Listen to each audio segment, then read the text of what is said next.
So the people of Israel began to cry out for a king. They were crying out to be more like their neighbors. And the prophet at the time, his name was Samuel.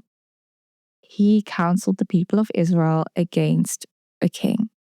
At the end of the day, God is their ultimate king. They have no need for one. However, the people of Israel rejected this counsel and continued to cry out for a king. So God gave them one.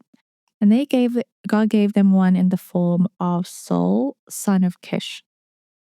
Now, at the time, as you can imagine, Saul was not being prepared to be king. He did not live his life expecting to be king. In fact, when Samuel called for him, he initially hid. And if you just put yourself in that situation, you can imagine how you're just going about your daily life, as Saul was, looking for an animal, actually. And then all of a sudden, you come across this man that your entire nation, your family, your friends, your community, your entire nation respects, loves, and reveres.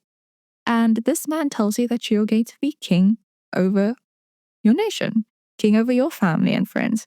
So Saul was understandably pretty shook and, to be fair, very small in his own eyes. I can assume that he did not expect to become anything more than he was, anything more than his father was, anything more than his grandfather was. So to be anointed king of Israel was probably very unworldly for him. But regardless, what ends up happening with Saul is that he initially starts in this humility, right? He initially starts off as this beloved king of Israel who's righteous and for God. However, power corrupts. And unfortunately, till this day, power still corrupts. We see how it corrupts our politicians. We see how it corrupts our friends, how it corrupts our partners, how it corrupts our family. And that's what happened to Saul. Instead of relying on God, instead of relying on wise counsel, Saul falls into disobedience.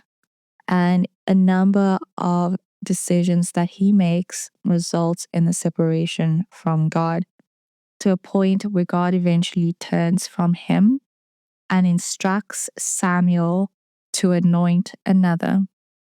And this is where David's story begins.